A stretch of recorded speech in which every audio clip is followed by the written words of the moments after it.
Right AP నుంచి రాజ్యసభకు 4 అభ్యర్థులు ఏకగ్రీవమయ్యారు. 4 నామినేషన్లే దాఖలు కావడంతో ఎన్నిక ఏకగ్రీవమయ్యింది.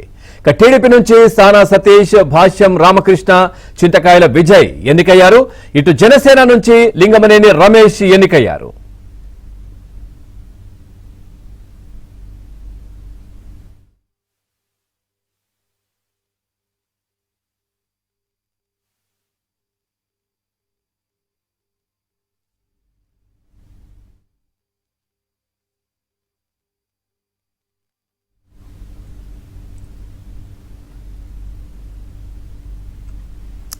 చూస్తున్నాం ఏపీ నుంచి రాజ్యసభకు 4 అభ్యర్థులు ఏకగ్రీవమయ్యారు.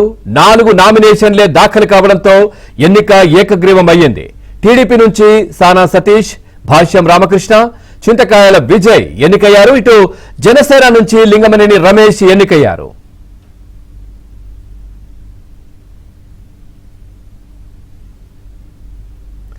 ఇదే విషయానికి సంబంధించి మరింత సమాచారాన్ని మా కరెస్పాండెంట్ సత్య అందిస్తారు. సత్య, పూర్తి డీటెయిల్స్ ఏంటి?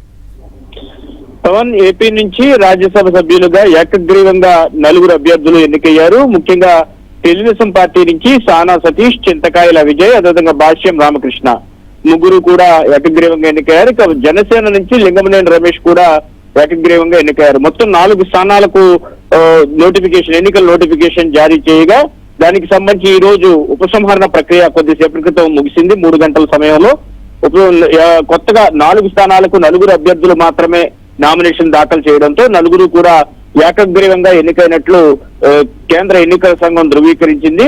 4 ఖాళీలకు నామినేషన్లు దాఖలు కావడంతో ఇక ఏకగ్రీవం లాంఛనమే అవుతుందని ముందుగానే భావించినట్టుగానే ఏకగ్రీవం అయ్యింది. దీంతో ఈ 4 కూడా ధ్రువపత్రాలు, ఎన్నిక కాబడ్డ ధ్రువపత్రాలను మరి కాసేపట్లో అందించబోతున్నారు. సానా సతీష్, లింగమనేని రమేష్ ఇద్దరు ఢిల్లీలో ఉన్న కారణంగా వారు రేపు దీనికి సంబంధించిన సర్టిఫికెట్ ఫామ్ 22 రేపు తీసుకునే అవకాశం ఉంది. మిగిలిన 2 సభ్యులు కూడా చింతకాయల విజయ్, అదేవిధంగా భాష్యం రామకృష్ణ వీరిరువురు కూడా మరి కాసేపట్లోనే అసెంబ్లీకి చేరుకుని రిటర్నింగ్ అధికారి వనితారాణి వద్ద నుండి ఎన్నిక కాబడ్డ ధృవీకరణ పత్రాన్ని తీసుకుంటారు.